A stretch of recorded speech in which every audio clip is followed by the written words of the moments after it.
اگلے روز میں جلدی اٹھ گیا لیکن میرے پاس کرنے کے لیے کچھ نہیں تھا۔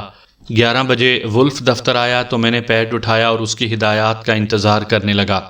سب سے پہلے یہ معلوم کرو، اس نے کہا، راک ویل کی آخری رسومات کب اور کہاں ادا کی جائیں گی؟ جب تک انہیں موت کی وجہ معلوم نہیں ہو جاتی وہ لاش تدفین کے لیے ورثاء کے حوالے نہیں کریں گے۔ مجھے امید ہے کہ اب تک انہیں یہ معلوم ہو گیا ہوگا۔ اور کچھ؟ میں نے پوچھا۔ سلیمن کو فون کر کے کہو کہ وہ فوراً یہاں پہنچ جائے، اس کے بعد ان لوگوں کے بارے میں معلومات کرو جو حال ہی میں جیل سے رہا ہوئے ہیں۔ کوشش کرو کہ ان میں سے کسی ایک کی مجھ سے ملاقات ہو جائے۔ میں نے سب سے پہلے پیورے کا نمبر ملایا اور اس سے معلوم کرنے کے بعد ولف کو بتا دیا کہ راک ویل کی آخری رسومات اگلے روز دوپہر میں اینگن ہاؤس میں ادا کی جائیں گی جو 94 اسٹریٹ پر واقع ہے۔ اس کے بعد میں خود پیدل چل کر پیورے سے ملنے گیا، جس نے مجھے بتایا کہ کس طرح ان 3 میں سے 2 سابق قیدیوں سے میرا رابطہ ہو سکتا ہے۔ تیسرے کو جیل سے براہ راست ہسپتال لے جایا گیا جہاں وہ زیر علاج تھا۔ وہ دونوں ٹھیک 6 بجے ولف کے دفتر پہنچ گئے۔ میں نے اسکاچ سے ان کی تواضع کی اور پھر انہوں نے 2 گھونٹ ہی لیے ہوں گے کہ ولف بھی آ گیا۔ اس نے حسب عادت اپنے لیے بیئر منگوائی اور ان دونوں کا شکریہ ادا کیا۔ میں نے ان دونوں کا تعارف بلیئر سیمز اور ڈیوک شیرلا کے نام سے کروایا۔ بلیئر نے گہرے رنگ کا سوٹ اور سیاہ ٹائی باندھ رکھی تھی جبکہ ڈیوک کے سر پر ایک بال بھی نہیں تھا۔ اس نے نیلے رنگ کی قمیص اور اسی رنگ کی جینز پہن رکھی تھی۔ ولف نے کہا، تم جانتے ہو کہ میں نے تمہیں یہاں کیوں بلایا ہے؟ اسی باسٹرڈ ڈارک ویل کے بارے میں، ڈیوک نے کہا۔ مجھے بتایا گیا ہے کہ تم میں سے کسی ایک نے اسے جان سے مارنے کی بات کی تھی۔ وہ میں تھا، ڈیوک نے کہا، لیکن کسی اور نے میری جگہ یہ کام کر دیا۔ اگر مجھے معلوم ہو جائے کہ وہ کون ہے تو میں اسے ڈنر کرواؤں گا۔ اس نے بلیئر کی طرف دیکھتے ہوئے کہا، کیا وہ تم تھے؟ نہیں، اس نے جواب دیا۔ اس نے مجھے بالکل صحیح گرفتار کیا تھا، مجھے اس سے کوئی شکایت نہیں تھی۔ ولف نے مسکراتے ہوئے کہا، واقعی یہ قابل تعریف رویہ ہے، لیکن تم اس میں اتنی دلچسپی کیوں لے رہے ہو؟ ڈیوک نے پوچھا۔ ولف نے مجھے اشارہ کیا۔ میں نے کہا، اس کی لاش ایک باکس میں بند کر کے فیڈیکس کے ذریعے یہاں بھیجی گئی اور اس پر میرا نام درج تھا۔ یہ تو بہت بڑی بے عزتی تھی، ولف نے کہا، اور ساتھ ہی ہمارے لیے چیلنج بھی، چاہے قاتل کا یہ مطلب نہ ہو۔ مجھے امید ہے کہ تم مجھ پر شک نہیں کر رہے ہوگے، بلیئر نے پریشان ہوتے ہوئے کہا۔ نہیں، میں نہیں سمجھتا کہ تم دونوں میں سے کسی نے اسے قتل کیا ہوگا۔ میرا خیال ہے کہ میں قاتل کو جانتا ہوں۔ یہ میرے لیے ایک نئی اطلاع تھی۔ ان دونوں نے ایک ساتھ پوچھا، وہ کون ہے؟ ابھی کچھ کہنا قبل از وقت ہوگا، ولف نے جواب دیا۔ گو کہ میں اپنے آپ کو درست سمجھتا ہوں، لیکن دوسرے امکانات بھی ہو سکتے ہیں، اس لیے مجھے مزید معلومات درکار ہیں۔ جب تم اسے پکڑ لو تو مجھے بتا دینا، میں اس کی مدد کرنا چاہتا ہوں۔ کیسی مدد؟ میں نے کئی سالوں کی بچت کے بعد کچھ پیسے جمع کیے ہیں، میں اس کے لیے کسی اچھے وکیل کا انتظام کرنا چاہتا ہوں۔ ٹھیک ہے، جب وہ وقت آیا تو تم دونوں کو بلاؤں گا، اب تم جا سکتے ہو۔ ان کے جانے کے بعد میں نے ولف سے قاتل کا نام پوچھا تو وہ بولا، ابھی نہیں آرچی، فی الحال مجھے صرف شک ہے۔ کیا تم نے سلیمن کو فون کیا؟ ہاں، وہ کسی جگہ مصروف ہے، تھوڑی دیر میں پہنچ جائے گا۔ سلیمن نے آتے ہی کھانے کے بارے میں پوچھا، اسے بہت زور کی بھوک لگ رہی تھی۔ جب وہ کھانے سے فارغ ہو گیا تو ولف نے اسے اس کام کے بارے میں بتایا جس کے لیے اسے بلایا تھا۔ میرا خیال تھا کہ اس کے جانے کے بعد وہ حسب معمول مطالعے میں مصروف ہو جائے گا، لیکن اس کے بجائے اس نے مجھ سے کہا، تمہیں معلوم ہے کہ کل صبح کیا کرنا ہے؟ میرا خیال ہے کہ تم مجھے راک ویل کی تدفین میں شرکت کے لیے کہو گے۔ نہیں، تمہیں جو کام کرنا ہے وہ تدفین کے دوران ہی ہو سکتا ہے۔ اس کے لیے تمہیں چابیوں کی ضرورت ہوگی، میرا خیال ہے کہ تم سمجھ گئے ہوگے۔ اس کا اشارہ بالکل واضح تھا۔ مجھے راک ویل کے گھر میں داخل ہونا تھا، اس میں کوئی مشکل پیش نہیں آئی۔ تالا آسانی سے کھل گیا۔ میں ایک بڑے اپارٹمنٹ میں قدم رکھ چکا تھا جس میں جگہ کی مناسبت سے بہت کم فرنیچر تھا۔ ایک کاؤچ، آرام دہ کرسی، ایک بڑی میز اور بار۔ لیونگ روم میں ایک بڑے سائز کا ٹی وی رکھا ہوا تھا۔ باقی گھر کا بھی یہی حال تھا، البتہ بڑے بیڈ روم کی دیواروں پر کچھ فلمی پوسٹر لگے ہوئے تھے، ان میں اسٹیسی نمایاں تھی۔ ولف نے مجھے 3 چیزیں تلاش کرنے کے لیے کہا تھا۔ اسے امید تھی کہ ان میں سے ایک تو مجھے مل ہی جائے گی۔ ان میں سے ایک وسکی کی بوتل تھی جو مجھے بار کے پیچھے ایک شیلف میں رکھی ہوئی ملی۔ وہ آدھی بھری ہوئی تھی۔ میں نے اسے ایک چھوٹے سے سفری تھیلے میں رکھ لیا جو میں اپنے ساتھ لایا تھا۔ مجھے نہیں معلوم کہ ولف کو اس کی ضرورت کیوں پیش آئی، جبکہ راک ویل کو زہر نہیں دیا گیا تھا۔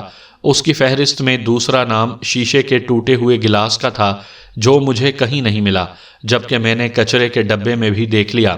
تیسری چیز کے بارے میں اس نے ایک اندازہ لگایا تھا، لیکن اسے شبہ تھا کہ شاید میں اسے تلاش نہ کر سکوں، لیکن ہماری خوش قسمتی تھی کہ میں نے اسے تلاش کر لیا۔ وہ چیز مجھے ماسٹر بیڈ روم کے دراز سے ملی۔ جب میں واپس آیا تو ولف اپنے کمرے میں جا چکا تھا۔ میں نے وسکی کی بوتل میز پر رکھی اور کچن میں جھانک کر دیکھا۔ فرٹیز نے مسکراتے ہوئے کہا، تم ٹھیک وقت پر آئے، کھانا تیار ہے۔ اس وقت تک سالومن بھی واپس آ چکا تھا۔ اس نے رپورٹ دیتے ہوئے کہا، ایلن راک ویل نے اس خبر کا گہرا اثر لیا ہے۔ جب میں نے بتایا کہ اس کے باپ کا قتل ہو گیا ہے تو وہ پھوٹ پھوٹ کر رونے لگا۔ اور اس کی ماں؟ اس کے بارے میں کچھ کہنا مشکل ہے، لگتا یہی ہے کہ وہ اب بھی اپنے سابق شوہر سے محبت کرتی ہے۔ یہ تم کیسے جانتے ہو؟ اس نے مجھے بتایا تھا۔ یہ سن کر وہ بہت پریشان ہوئی کہ راک ویل کا قتل ہو گیا ہے۔ سالومن کے جانے کے بعد میں توقع کر رہا تھا کہ اب ولف اپنا باقی وقت بیئر پینے اور کوئی نئی کتاب پڑھنے میں گزار دے گا، لیکن اس کے بجائے اس نے کہا، آرچی، کل رات 9 بجے ایک میٹنگ رکھ لو، اس میں مسز راک ویل، سیمنز، شیریلا، انسپیکٹر کریمر اور سارجنٹ سٹیفنز کو بھی بلا لو۔ اس کے علاوہ کوئی اور؟ جیسا کہ تم نے سن لیا ہوگا کہ سالومن اپنے ساتھ ایلن راک ویل اور اس کی ماں ایلن فارسٹر کو لے کر آئے گا۔ میں نے دوسرے دن صبح 10 بجے ان لوگوں سے ٹیلی فون پر رابطہ کیا اور اس میں مجھے کوئی دشواری نہیں ہوئی۔ بلیئر اور ڈیوک نے فوراً ہی آنے پر رضامندی ظاہر کر دی۔ اسی طرح کریمر نے بھی آنے کا وعدہ کر لیا۔ اب میری فہرست میں آخری نام سٹیسی کا تھا اور مجھے یقین تھا کہ اسے بھی آنے پر کوئی اعتراض نہیں ہوگا، لیکن میرا خیال غلط نکلا۔ وہ کہہ رہی تھی، آرچی، میں نہیں آ سکتی، آج رات 8:30 بجے میں لندن جا رہی ہوں۔ لیکن کیوں؟ اب میرے لیے یہاں کچھ باقی نہیں رہا۔ مجھے امید ہے کہ لندن یا اس کے قرب و جوار میں رہنے کے لیے کوئی جگہ مل جائے گی۔ میں نے اس سے ہمدردی کا اظہار کیا، لیکن مجھے اپنا کام بھی کرنا تھا، اس لیے میں نے اس سے کہا، کیا ایسا نہیں ہو سکتا کہ تم میٹنگ کے بعد کسی پرواز سے چلی جاؤ؟ اس نے ایک گہری سانس لی اور بولی، ٹھیک ہے آرچی، میں کوشش کروں گی۔ تمہیں معلوم ہے، میں کہنے والا تھا کہ ولف اس میٹنگ میں اس کے شوہر کے قاتل کی نشاندہی کرے گا، لیکن اس نے اس سے پہلے ہی فون رکھ دیا۔ 11 بجے ولف دفتر آیا تو میں نے اسے ان چاروں سے ہونے والی گفتگو کے بارے میں بتا دیا۔ میری بات سننے کے بعد اس نے کہا، کریمر کو فون کرو۔ دوبارہ؟ مگر کیوں؟ ممکن ہے کہ یہ غیر ضروری ہو، لیکن میں کوئی خطرہ مول نہیں لینا چاہتا۔ کریمر ہمیشہ کی طرح وقت سے پہلے آ گیا، لیکن اس مرتبہ وہ تنہا تھا۔ اس کے بعد آنے والا سالومن تھا، اس کے ہمراہ ایک درمیانی عمر کی پرکشش عورت اور فوجی وردی میں ملبوس ایک نوجوان شخص بھی تھا۔ میں نے انہیں مشروبات پیش کیے اور مہمانوں کا استقبال کرنے کے لیے دوبارہ بیرونی دروازے پر چلا گیا۔ یہ بلیئر سیمنز اور ڈیوک شیریلا تھے۔ انہوں نے کوئی تکلف نہیں کیا اور خود ہی اسکاچ بنا کر پینے لگے۔ وہ سب زرد رنگ کی کرسیوں پر بیٹھے ہوئے تھے۔ میزبان کہاں ہے؟ ڈیوک نے کہا، سب لوگ آ جائیں تو وہ بھی یہاں ہوگا۔ میں نے کہا، بس ایک مہمان کا انتظار ہو رہا ہے۔ عین اسی وقت دروازے کی گھنٹی بجی۔ میں نے ہال سے دیکھا، وہ سٹیسی ہی تھی اور اس کے برابر میں سارجنٹ پیورے کھڑا ہوا تھا۔ میں نے ان کے لیے دروازہ کھولا اور ولف کو بلانے کے لیے گھنٹی بجا دی۔ وہ فوراً ہی آ گیا۔ تم سب لوگوں کی آمد کا شکریہ، اس نے اپنی کرسی پر بیٹھتے ہوئے کہا۔ تم میں سے زیادہ تر لوگ جانتے ہیں کہ لیفٹیننٹ جارج راک ویل کی لاش ایک باکس میں بند کر کے فیڈیکس کے ذریعے مسٹر گڈون کے نام پر یہاں بھیجی گئی تھی۔ سٹیسی خوف زدہ نظر آنے لگی۔ مجھے یہ بات معلوم نہیں تھی۔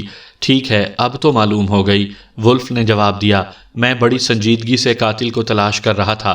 سب سے پہلا کام میں نے یہ کیا کہ کچھ مشتبہ افراد سے ملنے کا پروگرام بنایا اور ان سے انٹرویو کرنے کے لیے مسٹر پینرز کو بھیجا۔ ان میں سے 2 اس وقت یہاں موجود ہیں۔ میں آرچی سے کہوں گا کہ وہ سب لوگوں کا تعارف کروا دے۔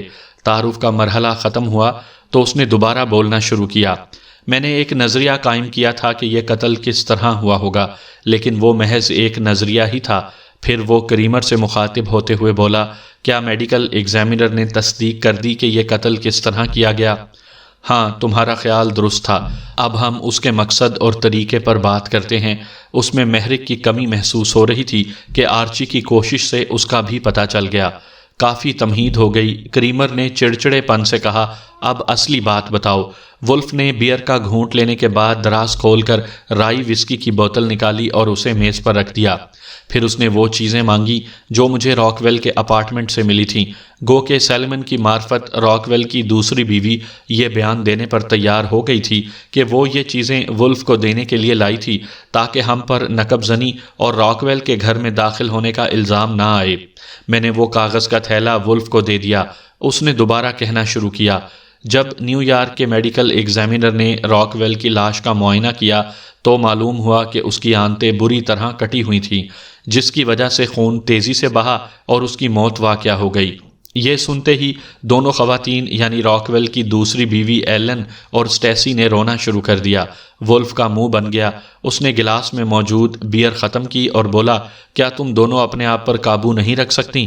سٹیسی نے فوراً رونا بند کر دیا اور ایلن بھی رومال سے آنکھیں صاف کرنے لگی۔ شکریہ۔ اب میں جو کچھ بتانے جا رہا ہوں وہ تم میں سے کچھ لوگوں کے لیے باعث حیرت ہوگا، کیونکہ اس سے پہلے بالکل اسی طرح ایک قتل ہو چکا ہے اور لیفٹیننٹ راک ویل ہی بتا سکتا تھا کہ مقتول یا مقتولہ کس طرح قتل ہوئی تھی۔ کریمر نے تائید کرتے ہوئے کہا، تم کرومبی کیس کی بات کر رہے ہو؟ ہاں، وولف نے کہا۔ کیا تمہیں اس کی تفصیل یاد ہے؟ ہاں، جولیس کرومبی ایک سرمایہ کار تھا۔ اس کی بیوی کو معلوم ہو گیا کہ وہ اس سے بے وفائی کر رہا ہے۔ وہ سسلی کی رہنے والی تھی اور تم جانتے ہو کہ ان کے بارے میں کیا کہا جاتا ہے۔ میں نے جواب دیا، اگر تم مافیا میں نہیں ہو تو تمہارا بھائی اس میں ضرور ہوگا۔ ہاں، لہٰذا مسز کرومبی نے شوہر سے انتقام لینے کی خاطر اس کی وسکی میں شیشہ پیس کر ملا دیا، اور جب کرومبی نے وہ مشروب پیا تو چند گھنٹوں بعد اس کا حشر بھی راک ویل جیسا ہوا۔ اس کی انتڑیاں بری طرح پھٹ گئیں۔ اس مرحلے پر سٹیسی بے ہوش ہو گئی۔ میں جلدی سے برف لے کر آیا اور اسے ایک نیپکن میں لپیٹ کر اس کے ہونٹوں پر ملنا شروع کیا۔ اس نے چند سیکنڈ بعد آنکھیں کھول دیں۔ اس دوران وولف بڑے غور سے ایلن فارسٹر کو دیکھتا رہا جو سٹیسی کو غصے اور نفرت سے گھور رہی تھی۔ جب سب لوگ دوبارہ اپنی جگہ پر بیٹھ گئے تو وولف بولا، مجھے امید ہے کہ آج کے ڈرامے کا اختتام قریب آ گیا ہے۔ یہ تو ہمیں معلوم ہو گیا کہ یہ قتل کس طرح کیا گیا۔ اب ہمیں یہ جاننا ہے کہ یہ قتل کس نے کیا اور اس کا محرک کیا تھا۔ یہ کہہ کر اس نے خطوں کا بنڈل اٹھایا اور ایلن فارسٹر کو دیتے ہوئے بولا، کیا تم انہیں پہچانتی ہو؟ او ہاں، یہ وہ خطوط ہیں جو میں اور جارج ایک دوسرے کو لکھا کرتے تھے۔ اس نے مجھے بتایا تھا کہ وہ اپنی موجودہ بیوی کو چھوڑ کر مجھ سے دوبارہ شادی کرنا چاہتا ہے۔ پھر تم نے اسے کیا جواب دیا؟ ظاہر ہے کہ میرا جواب ہاں میں تھا۔ میں اسے علیحدہ ہونے کے باوجود محبت کرتی تھی۔ وولف نے کریمر کو مخاطب کرتے ہوئے کہا، اب تمہیں قتل کا محرک بھی معلوم ہو گیا۔ پیورے اپنی جگہ سے اٹھا اور سٹیسی کے عقب میں آ کر کھڑا ہو گیا۔ کریمر بھی اس کے پاس آ گیا اور اس کے حقوق پڑھنا شروع کر دیے جو کسی ملزم کو گرفتاری کے وقت سنائے جاتے ہیں۔ ڈیوک نے اپنی جگہ سے اٹھ کر سٹیسی کا ہاتھ پکڑا اور کہنے لگا، میں تمہارا شکریہ ادا کرنا چاہتا ہوں۔ میں خود اسے قتل کرنا چاہ رہا تھا، لیکن تم نے مجھ سے بہتر طریقے پر یہ کام انجام دیا۔ اب میں تمہارے وکیل کی فیس ادا کرنا چاہتا ہوں۔ تم پر اسے واپس کرنے کی ذمہ داری نہیں ہوگی۔ یہ میری طرف سے تمہارے لیے ایک تحفہ ہے۔ وولف نے ایک خط ڈیوک کو دیتے ہوئے کہا، یہ مسٹر بارکر کے لیے ہے۔ وہ میرا وکیل ہے اور میں چاہوں گا کہ تم اس کیس میں اس کی خدمات حاصل کرو۔ میں نے پہلی بار وولف کو ایسا کرتے ہوئے دیکھا تھا۔ میں نے محسوس کیا کہ وہ واقعی سٹیسی کو پسند کرتا ہے، گو کہ اس نے راک ویل کی لاش ہمیں بھیج کر اسے غصہ دلایا تھا، لیکن اس کا مطلب یہ تھا کہ اب لیفٹیننٹ ہم دونوں میں سے کسی کو بھی پریشان نہیں کر سکے گا۔ کریمر اور پیورے سٹیسی کو پولیس اسٹیشن لے جانے لگے تو وولف بولا، جانے سے پہلے میں سٹیسی سے ایک سوال پوچھنا چاہوں گا۔ ضرور، کریمر نے کہا، لیکن مجھے یقین ہے کہ اس کے پاس تمہارے کسی سوال کا جواب نہیں ہوگا۔ سٹیسی، تم نے اپنی شوہر کی لاش فیڈیکس کے ذریعے آرچی کو کیوں بھیجی؟ وہ مسکراتے ہوئے بولی، تاکہ اس کے بھوت کو معلوم ہو جائے کہ اس کی لاش ایسے دو لوگوں کو بھیجی گئی جن سے وہ نفرت کرتا تھا۔ اس کا یہ بے معنی جواب مجھے مطمئن نہ کر سکا اور میں سمجھ گیا کہ اس نے صرف پولیس کو چکمہ دینے کی کوشش کی تھی، کیونکہ اگر اس کے گھر سے لاش برآمد ہوتی تو پولیس جائے وقوع کا معائنہ کرتی اور تلاشی کے دوران سارے ثبوت ہاتھ آ جاتے جو میں بعد میں وہاں سے لے کر آیا تھا۔ جانے سے پہلے اس نے وولف سے کہا، شاید تم یہ جاننا پسند کرو کہ میں بھی آدھی سسلین ہوں اور سسلی کے لوگ کسی نہ کسی انداز میں مافیا سے جڑے ہوئے ہوتے ہیں۔ جو اپنے مجرم کو کبھی معاف نہیں کرتے۔